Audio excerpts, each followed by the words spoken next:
ఈ విషయం వెనుక మీనన్ ఏదో పెద్ద ప్లాన్ చేస్తున్నాడని అర్థమవుతుంది. సరే కానీ మన టీంకి గాయాలయ్యాయంట అని సాధునాయక్ అనడంతో ఐజీ గారు కాల్ చేశారా సార్ అని జేడీ అంటుంది. విషయం ఏదైనా సరే ముందు మీరు అక్కడ ఏ ప్లాన్తో అలా ఉండటం సేఫ్ కాదు కాబట్టి తిరిగి వచ్చేయండి అని సాధునాయక్ చెప్తూ ఉంటాడు.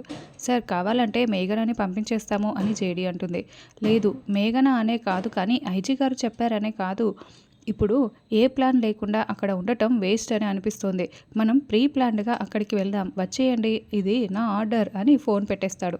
అవును ధాత్రి ఇక్కడ దయ్యాలు లేవని రుజువైపోయింది కదా! మీననే ఇదంతా చేస్తున్నాడు. ఇప్పుడు మీనన్ ఇప్పుడప్పుడే ఇక్కడికి రాడు కాబట్టి మనం ఇక్కడ ఉండి కూడా వేస్టే. వెళ్ళిపోదాంలే ధాత్రి అని కేదార్ అంటాడు.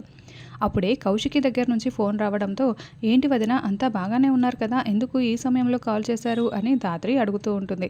మేమంతా ఫైన్ ధాత్రి రేపు పిన్ని బర్త్‌డే సెలబ్రేషన్స్ చేస్తున్నాము. ఆఫీస్ వాళ్ళు కూడా వస్తున్నారు. మీకు అక్కడ పని అయిపోయి ఉంటే మీరు కూడా వస్తే నాకు కొంచెం తోడుగా ఉంటుంది కదా! అందుకే కాల్ చేశాను. మీకు పని ఉంటే రానవసరం లేదులే అని కౌశికి అంటూ ఉంటుంది.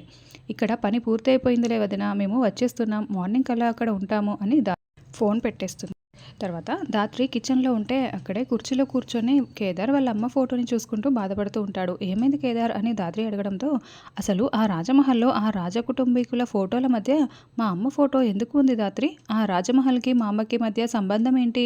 ఏమీ అర్థం కావటం లేదు అని కేదార్ అంటూ ఉంటాడు. కానీ ఆ 4 గోడల మధ్య ఆ రాజమహల్లోనే ఏదో తెలుసుకోవాల్సిన చాలా పెద్ద విషయమే ఏదో రహస్యమే దాగి ఉందనిపిస్తోంది కేదార్.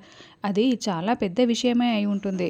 మామయ్య గారు అత్తయ్య గారిని ప్రేమించి పెళ్లి చేసుకున్నారు కదా! మామయ్య గారిని అడిగి తెలుసుకుందాం పదా అని ధాత్రి అంటుంది.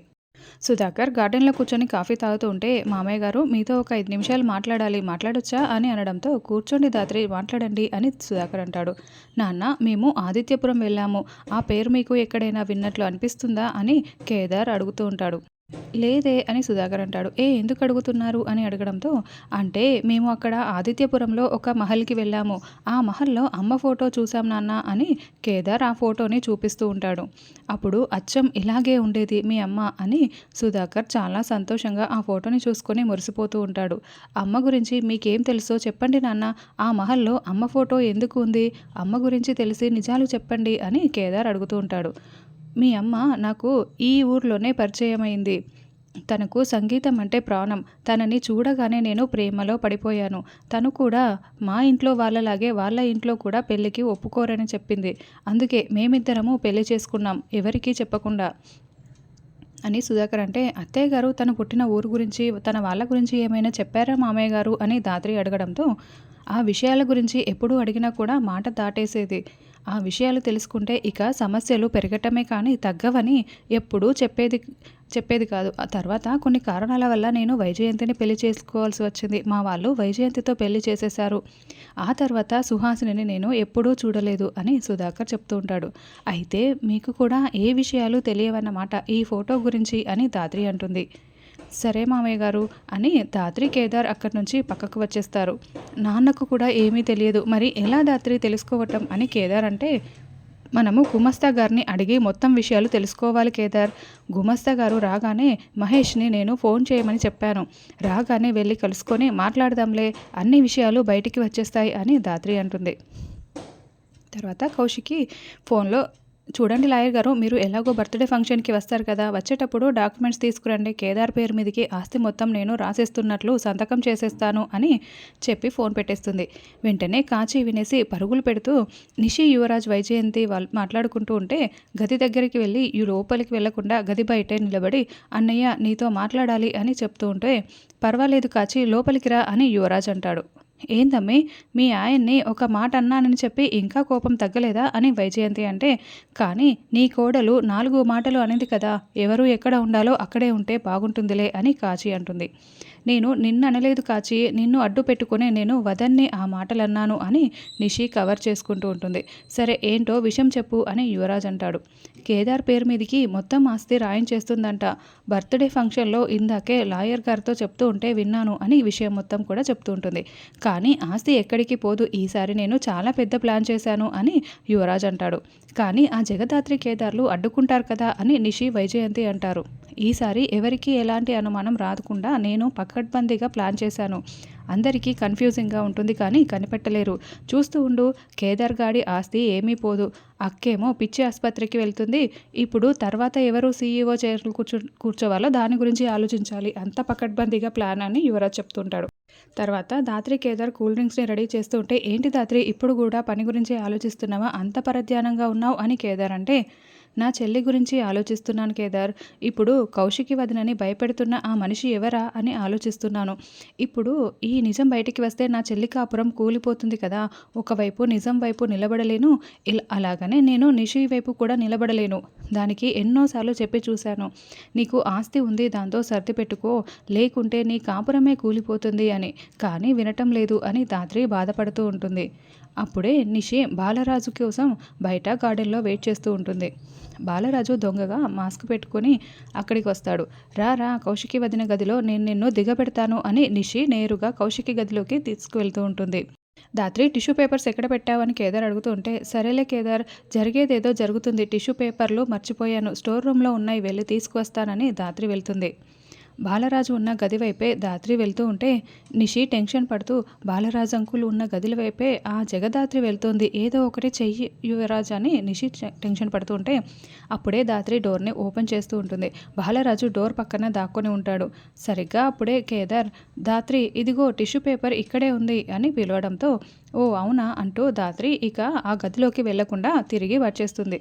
ఇప్పుడు బాలరాజు ఆ గదిలో ఉండటం ఎక్కువసేపు అస్సలు మంచిది కాదు అని యువరాజ్ అనుకుంటూ, వెంటనే యువరాజ్ బాలరాజు దగ్గరికి వచ్చి, నేను చెప్పినట్లు విషం బాటిల్ పట్టుకొచ్చావా అని అడగడంతో, ఇదిగో తీసుకొచ్చానని బాటిల్ని చూపిస్తూ ఉంటాడు. చూడు, మా అక్క చూసేటట్టు నువ్వు ఆ గదిలోకి వెళ్ళి కేక్ మీద ఈ విషయాన్ని కలిపేయాలి. అందులో విషం ఉందని చెప్పి మా అక్క దానిని కింద నేలపాలు చేయడానికి చూస్తుంది. నేనేమో ఆ కేక్ని మార్చేసి విషం లేని కేక్ని తీసుకువచ్చి పెట్టి ఉంటాను. దాంతో మా అక్క పిచ్చి ఆసుపత్రికి వెళ్తుంది. నేను ఇది ఫినిషింగ్ టచ్ ఇవ్వబోతున్నాను, ఇక్కడ ప్లాన్లో తేడా రాకూడదు అని యువరాజ్ చెప్పడంతో, ఆ కౌశికి పిచ్చి ఆసుపత్రికి వెళ్ళడం నేను నా కళ్ళతో చూడాలి, ప్లాన్ పక్కాగా అమలవుతుంది అని బాలరాజు చెప్తూ ఉంటాడు. తర్వాత కాచి జ్యూసులు రెడీ చేస్తున్న ధాత్రి కేదార్ దగ్గరికి రావడంతో, కాచి అన్నయ్య ఎక్కడా అని ధాత్రి అడగడంతో, గదిలోనే ఉన్నాడు, ఏంటో ఈ మధ్య సరిగ్గా మాట్లాడట్లేదు, చాలా మూడీగా ఉంటున్నాడు, ఎంత పిలిచినా కూడా కిందికి రానని చెప్తున్నాడు అని అనడంతో, నేను వెళ్ళి అన్నయ్యని తీసుకొస్తాను అని ధాత్రి వెళ్తుంది. అన్నయ్య ఏంటి మీరు ఇలా మూడీగా ఉండకండి, అందరూ కింద సంతోషంగా ఉంటే ఇలా ఉంటే ఎందరికీ డౌట్ వస్తుంది అని ధాత్రి చెప్తూ ఉంటుంది. కానీ చిత్ర విషయంలో నాకు చాలా టెన్షన్గా ఉంది ధాత్రి, కాశీకి తెలిసిందంటే ప్రాణాలతో ఉండదు, ఎలా బయటపడాలో అర్థం కావటం లేదు, నాకు పిచ్చి పడుతోంది అని బూచి టెన్షన్ పడుతూ ఉంటాడు. అన్నయ్య, ఇలా తప్పు చేస్తున్న వాళ్ళను, చిత్రలేఖ లాంటి వాళ్ళని తప్పు చేస్తున్నప్పుడే మనం రెడ్ హ్యాండెడ్గా పట్టుకోవాలి. మీరు నాకు కాస్త సమయం ఇవ్వండి, చిత్రలేఖని నేను ఖచ్చితంగా పట్టుకొని పోలీసులకి అప్పచెప్తాను. మీరు అంతవరకు ఇలా ఉండకండి అన్నయ్య, రండి అన్నయ్య అని ధాత్రి నచ్చజెప్పి కిందకి తీసుకొస్తుంది. తర్వాత వైజయంతికి అందరూ కూడా హ్యాపీ బర్త్డే అని విషెస్ చెప్తూ ఉంటారు. అక్క, నీ ఫోన్ గదిలో మోగుతున్నట్లు ఉంది అని యువరాజ్ చెప్తాడు. అరే, నేను ఫోన్ గదిలోనే మర్చిపోయినట్లు ఉన్నాను, వెళ్ళి తెచ్చుకుంటాను అని కౌశికి గదిలోకి వెళ్తుంది. గదిలోకి కౌశికి వెళ్ళగానే అక్కడ పరంధామయ్యలాగా బాలరాజు దెయ్యంలాగా కూర్చొని, ఏంటి కౌశికి వచ్చావా, ఇప్పుడు చూడు నేను ఈ కేకులో విషం కలిపేస్తున్నాను, నీ ఫ్యామిలీ మొత్తం ఈ కేకును తిని ఈరోజు ప్రాణాలు కోల్పోతారు అని కౌశికి కళ్ళ ముందరే విషాన్ని కలిపేస్తాడు. నువ్వు ఎలా ఈరోజు నీ ఫ్యామిలీని కాపాడుకుంటావో నేను చూస్తాను అని బాలరాజు కౌశికి ముఖం మీదకి వచ్చి చెప్తూ ఉంటే కౌశికి కళ్ళు మూసుకొని ఉంటుంది. కళ్ళు తెరిచే లోపల బాలరాజు అక్కడి నుంచి మాయమైపోతాడు.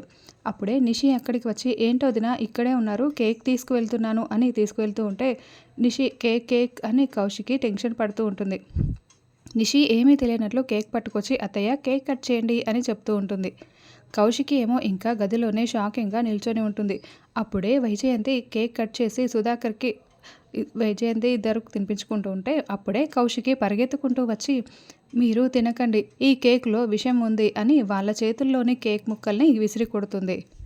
మామయ్య వచ్చి ఈ కేక్లో విషం కలిపాడు, మనందరి ప్రాణాలు తీయటానికి విషం కలిపి వెళ్ళాడు అని చెప్పడంతో అప్పుడే అందరూ షాకింగ్గా చూస్తూ ఉంటే అక్కడికి వచ్చిన ఒక గెస్ట్, ఏంటి కౌశికి గారు, చనిపోయిన మీ పరంధామయ్య మామయ్య గారు వచ్చి విషం కలిపారా అని ప్రశ్నిస్తూ ఉంటే, అవును, కొన్ని రోజులుగా ఆయన నా ప్రాణాలు తీయాలని ప్రయత్నిస్తున్నారు అని కౌశికి చెప్తూ ఉంటుంది. ఇక